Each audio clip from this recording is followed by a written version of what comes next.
All right, let's jump right in. You know, modern science can feel like trying to assemble a puzzle with a million pieces scattered everywhere. You've got these official government reports, then these super dense research papers, prize announcements, articles about new tech, and none of it seems connected. But what if it is? What if it's all part of one big, powerful machine? Today, we're going to connect the dots between four totally different documents to show you the hidden engine of scientific progress, a cycle that takes our biggest questions and turns them into world-changing answers. Everything, and I mean everything, starts right here with pure ambition. This line, it's from a formal government report to the U.S. Congress. It sounds kind of poetic, right? But this isn't just fancy wording. This is the official mission statement for a multi-billion-dollar enterprise. This is the fuel for the entire engine, that deep-down, unstoppable human drive to figure out where we came from and what our place is in this mind-bogglingly vast universe. So, how do you actually get from a huge cosmic question to a real tangible discovery? Well, we're going to follow a 5-step cycle that I like to call the Scientific Discovery Flywheel. We'll start with the questions that drive us, then see how those get turned into a concrete blueprint. From there, we'll check out the revolutionary tools we build, witness the actual hunt for new physics, and finally, see how recognizing and rewarding success is what gives the flywheel the push it needs to start all over again. Okay, let's kick things off with step 1, the starting line for all of this, asking those really big questions. Think about this for a second. Just 1 century ago, which is not that long ago, we weren't even sure if our Milky Way galaxy was the entire universe. Then Edwin Hubble makes one observation and bam! The cosmos as we knew it just exploded in size. See, every big discovery doesn't just give us an answer. It unlocks a dozen new, deeper, and way more ambitious questions. That's what keeps the whole thing moving forward. So, we have these giant questions. Now what? Let's move to the next stage and see how you turn all that cosmic curiosity into an actual, actionable plan. Well, for starters, you need a blueprint with a massive price tag. I mean, just look at these numbers. We're not talking about a backyard telescope. These are gigantic, national-level infrastructure projects. We're talking about putting down multi-billion-dollar bets on our ability to answer those next huge questions. Which of course brings up the most practical question of all, right? Who in the world pays for all this? The short answer is, we do. For projects on this immense scale, federal funding is pretty much the only way. But here's the really cool part. It's not arbitrary. The priorities are actually set by the scientists themselves. They have this amazing process called a decadal survey, where the entire research community gets together and creates a consensus-based roadmap for the next 10 years of discovery. But, you know, this flywheel can definitely get jammed. It's not always a smooth ride. The blueprint faces real threats. All these new satellite constellations are creating so much light and radio pollution, they could literally blind our new telescopes. And then there's the money issue. Unpredictable funding or canceled grant programs can completely stall the careers of young scientists, which puts the whole enterprise at risk. But let's assume the blueprint holds up and the funding comes through. That's when we get to the really exciting part, building the incredible tools that are going to redefine what's even possible.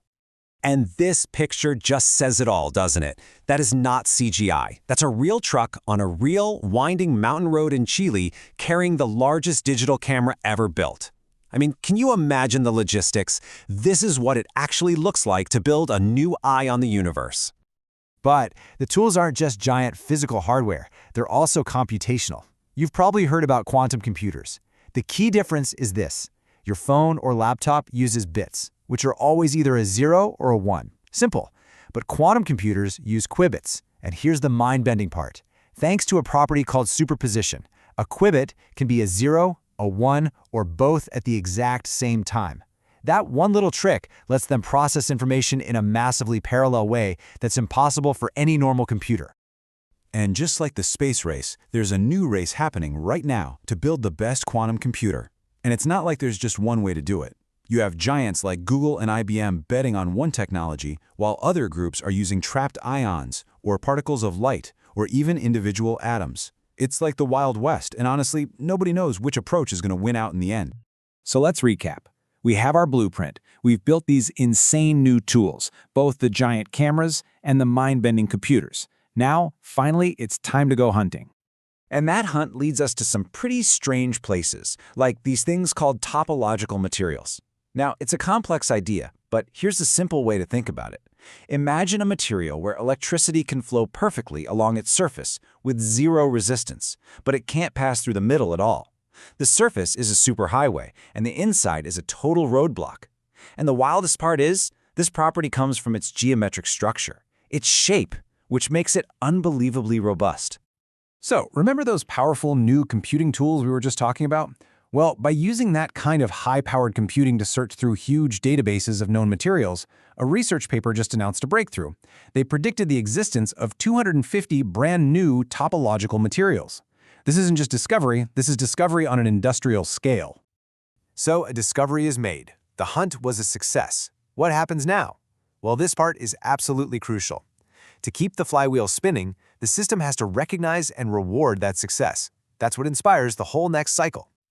And that recognition often comes with some serious rewards. Take the Breakthrough Prize in Fundamental Physics. It's worth $3 million. To put that into perspective, that's more than double the prize money for a Nobel. It is the single most lucrative prize in physics. And okay, this is the slide. This is where it all clicks together. In 2018, the main Breakthrough Prize went to the team that mapped the early universe, directly answering those profound questions we started with. But now look closer. A couple of years earlier, a smaller prize for up-and-coming scientists went to a researcher named B. Andrei Bernavig, who just happens to be a co-author of that very paper that predicted 250 new topological materials. You see, the system rewards both the massive, headline-grabbing discoveries and the foundational work that makes everything else possible. And it's so important to remember, the flywheel is driven by people. It's not just abstract ideas and machines. The system also celebrates the leaders who make these huge projects happen. The government report even gives a special shout-out to scientists like Dr. Jane Rigby and Dr. Marcia Rike for their incredible leadership on history-making projects like the James Webb Space Telescope.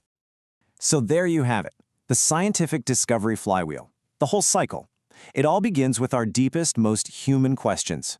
That curiosity fuels a massive publicly funded blueprint. That blueprint lets us build revolutionary tools. Those tools lead to groundbreaking discoveries. And finally, recognizing and rewarding those discoveries inspires a whole new generation to ask even bigger questions, and the flywheel starts to spin all over again. It's a powerful, self-renewing engine for human progress. And it leaves us with one last, thrilling question to think about. As our tools get more and more powerful, letting us see farther and compute faster than ever before, you just have to wonder, what long-held secret of the universe, what fundamental truth that we all take for granted, is about to be revealed next?